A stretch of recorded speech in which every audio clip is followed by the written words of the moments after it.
Argentina. One visit to this stunning country quickly reveals why it is, by far, one of the most popular hunting destinations in all the world. I don't think about Argentina probably as much as I dream about Argentina. Good shot, good shot. It's a land rich in food, culture, outdoor adventure, and inviting people. A destination best shared with friends and family. Argentina's best of land, sea, and air on this Sporting Classics. Some adventures are found at the crossroads of epic and unforgettable, and they're best enjoyed with a close friend, a companion who cherishes the sporting life just as much as you do.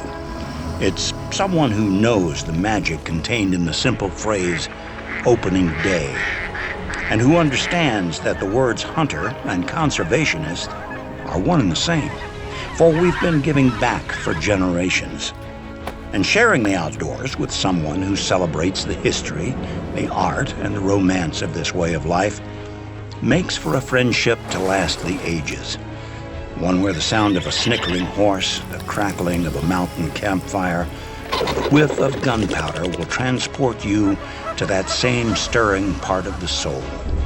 Welcome to Sporting Classics. That old trusted friend who shares your love of adventure and reminds you of the greatest days of your life.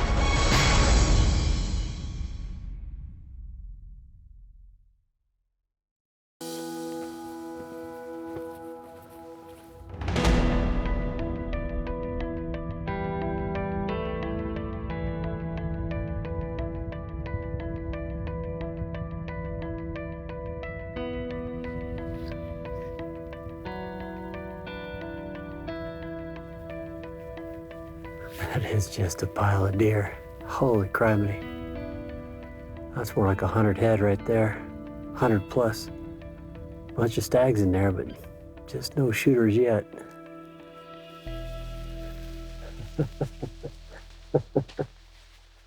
Good stuff.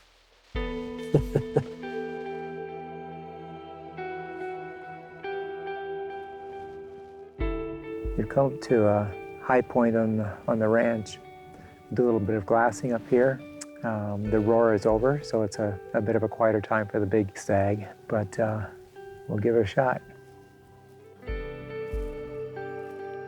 This is my first visit to Argentina, and so being a part of this hunt with my brother in Argentina, this iconic destination to hunt stag, just really had me pumped, and I was really psyched to be coming to Argentina.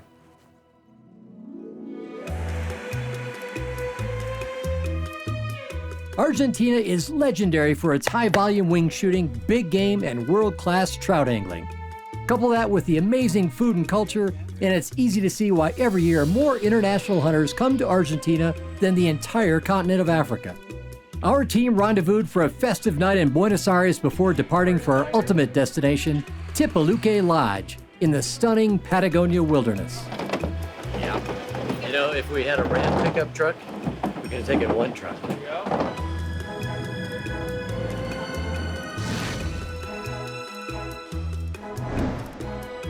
Tipaluque is surrounded by a 60,000-acre ranch.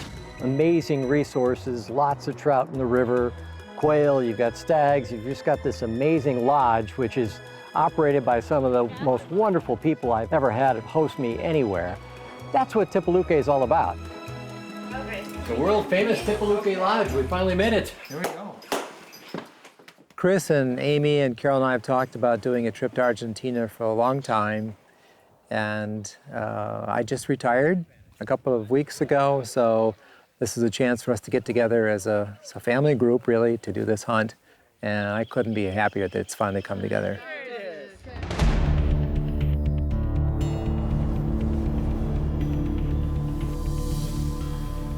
That's a nice one in the back. He's pretty, he's classic. He's got a crown on both sides. Largely, Argentina still is pretty much wild, free-range stags. These aren't the giant behemoth stags. These are the stags that grow on the land and live by the land. Tell you what, last day he looked pretty good. He looks pretty good right now, but we've definitely seen better ones in here. They've been getting a lot of pigs out of here too. It's just full of game. They love this river bottom too. It's good and lush. Lots of food. Well, we're gonna find a bigger one.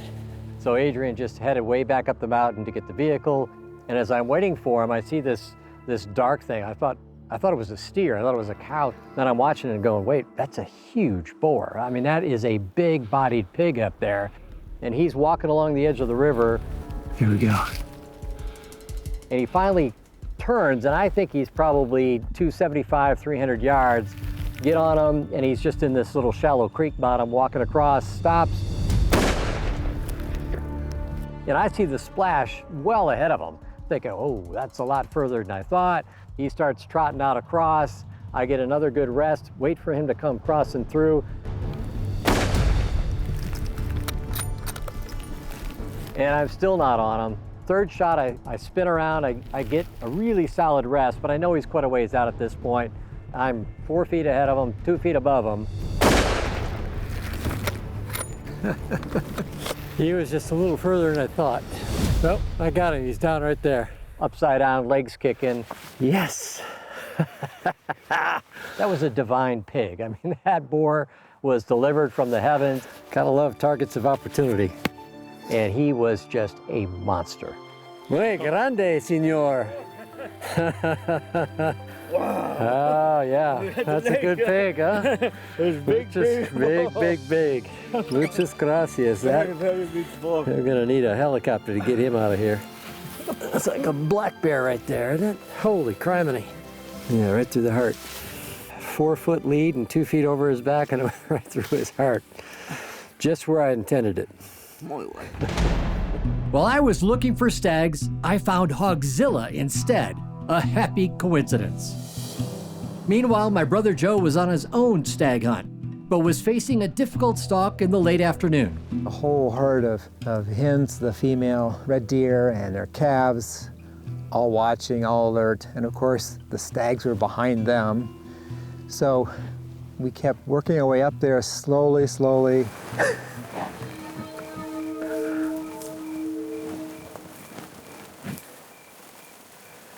That was close. I thought he was gonna come and go for us, but he didn't. Thank goodness. He eventually got up to a decent distance, and suddenly a nice bull off to the left comes in, gets set up, but it's just a little bit too dark. Look at that. That's a beautiful animal. As much as I wanted to get a stag that night, it was really a nice end of the day. Nice end to a great hunt. Mañana, posiblemente. We'll try tomorrow. If there is heaven on earth, it might be Tipaluque Lodge. The food, the fellowship, and the hunting are supreme. The magic of Tipaluque Lodge is its amazing diversity. The greatest big game, small game, wing shooting, and fishing in the world can all be found at one location. Nice rainbow. From stag to snipe, no matter what type of game you prefer to chase, you can find it here in southern Argentina. And if you want to try and sample everything on the menu, you can try for the famed Tipaluque Slam, taking everything offered here: stag, boar, quail, snipe, and both rainbow and brown trout.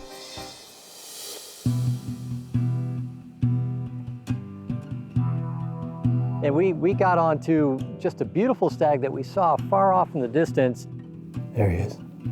So we made this about a mile stalk to come in there. Suddenly there's more stags and more hinds behind the cover. We sat down and we just waited and waited. Finally, we got set up straight ahead. Here we go. After he had been moving through heavy cover, got up a little bit higher angle, was just ready to squeeze as he stepped in an opening, and he just sort of, Oh no. boom, bedded down. It was one of those. After all that, he decides to bed down literally 1 second away from me squeezing the trigger. So we sat and we sat maybe 20 minutes before finally that stag gets up. Got him down. Here we go. Dang it, I still got a lot of grass. He's got one right behind him. Oh, he's clear. Here we go. But for a half hour, we're sitting there in shooting distance, just waiting for exactly the right shot, waiting for the hinds to move away, waiting for the calves to move away that were in front of him. Yeah, he's got it clear. And finally gave us a little bit of a window to get the shot. Here we go. We made it count.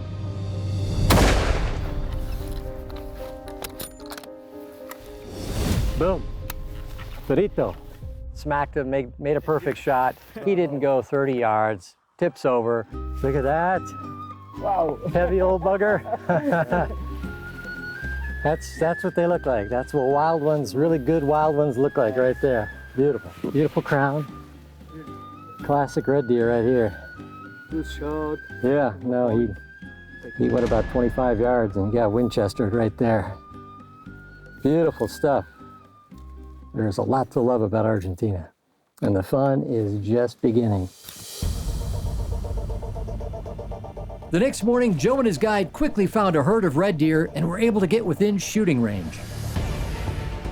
We got down there, got set up. They're all on alert, and we're trying to get a steady shot. What I thought was 150 meters out suddenly was a lot more than that. And I tracked that stag. He finally stops, put the bead on him right in the middle of the chest, pull the trigger.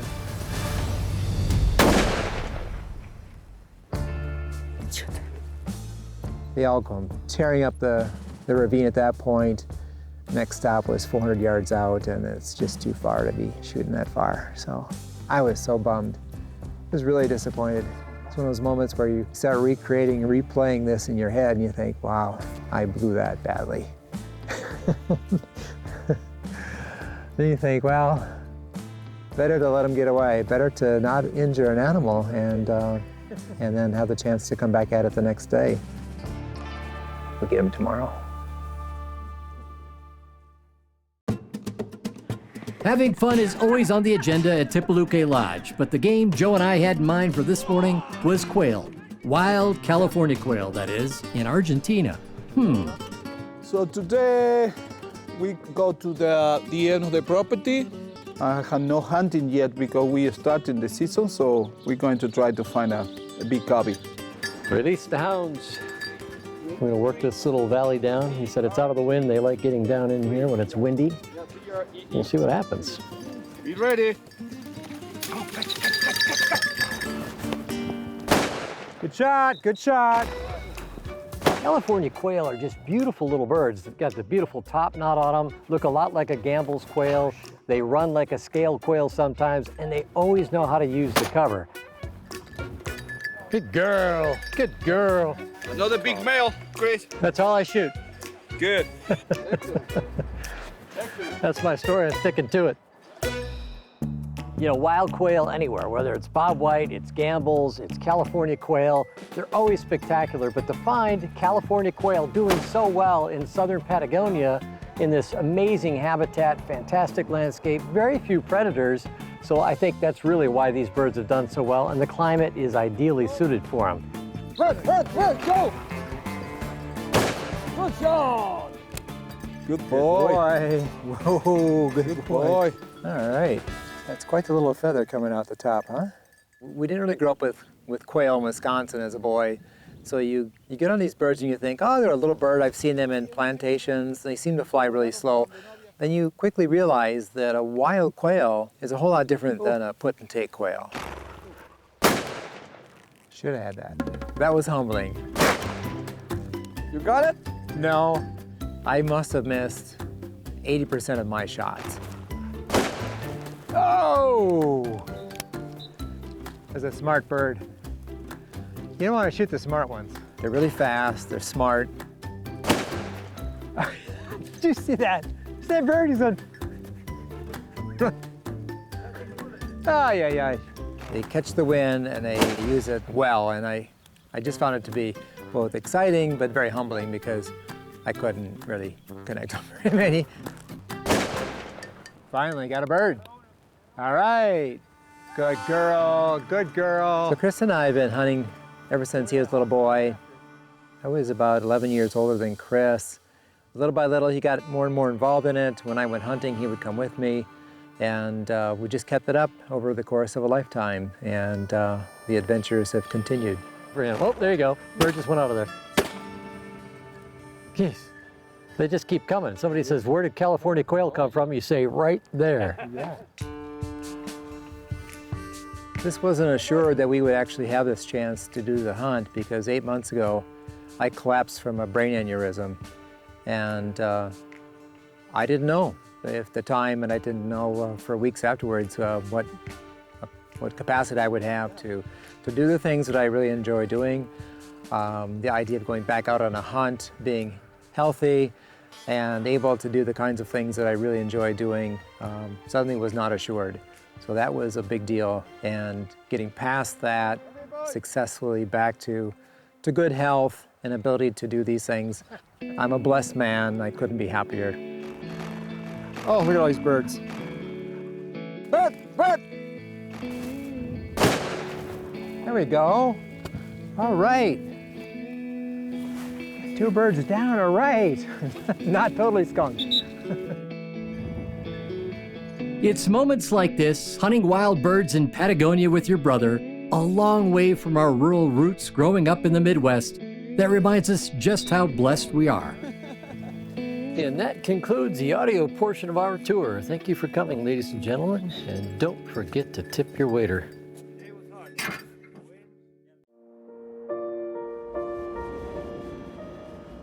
The magic of Tipaluque is all that you can do in such a short amount of time, all in one location. I mean, you've got the foothills, you've got the mountains right there, so you got beautiful stag hunting, and these are wild free-range stags.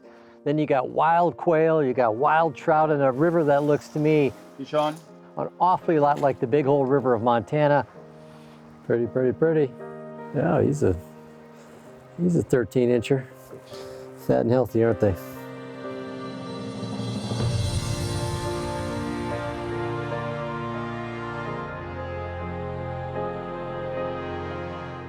And it's fantastic trout fishing for both browns, big browns, good rainbows.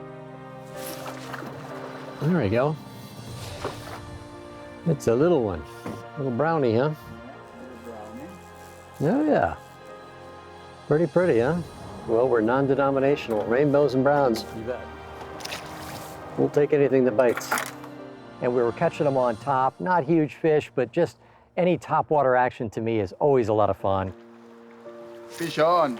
I love hitting the dries and watching them rise, and that's just a whole lot of fun. Another 10-inch rainbow, maybe 12-inch rainbow. Stretch.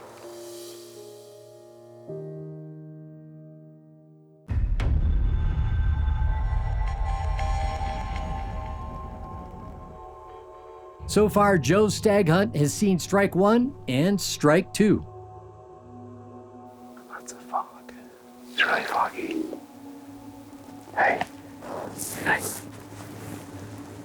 A little bit of a bench that we're on, looking down over this flat land where the red deer were grazing. There's so many deer down there. Nice stag in the group. 200 meters. As you're playing back what happened last night and how I missed that opportunity, my heart rate starts going up. I'm thinking, aim small, miss small. Get on this guy and don't blow it. Okay. I shoot when it's clear. Yes, okay. When that moment came, I fired. Got it. Down. Down. Good. It was a good shot. It was a good shot. My first stag. Wow. Wow, nice. Adrian. Nice. Good. Thank you, man. Good. Congratulations. Eh? Thank you so much. Thank you. Congratulations. Well done. Bien hecho. Bien hecho. Good hand. Oh, wow. Perfect. Looky here. Hey. You got her done, huh? That is a classic old crown on him. Well done, man. Fantastic. Yeah. No, I couldn't be happier. Look at that. Yeah. Nice stag, man. My first red deer. Absolutely classic right there. Beautiful crown on him. Big, dark, and gnarly. Nice ivory tips on them. Look at the fronts, too. These are beautiful. Yeah. Really long fronts. Wow. Yeah, that's probably a record book animal right there, don't you think? Maybe it's in your book anyway, isn't My it? book, it's tops. No, that's a way grande, man. That's a good one. Really good one. Well done, man. Thank you, Good thank job, you, thank brother. you, thank you. I'm so happy about this. That's awesome. Robert Ruark wrote, "The best thing about hunting and fishing is that you don't have to actually do it to enjoy it. You can go to bed every night thinking about how much fun you had 20 years ago, and it all comes right back clear as moonlight." It's good to know that my brother and I can look back on this trip 20 years from now and remember the time we spent together in Argentina. Some months ago with that aneurysm, I didn't know how many opportunities like this I'd have again. So it's very special to have had that time with my family and to be in a place where I've always wanted to visit and revel in the things that really are very important in life.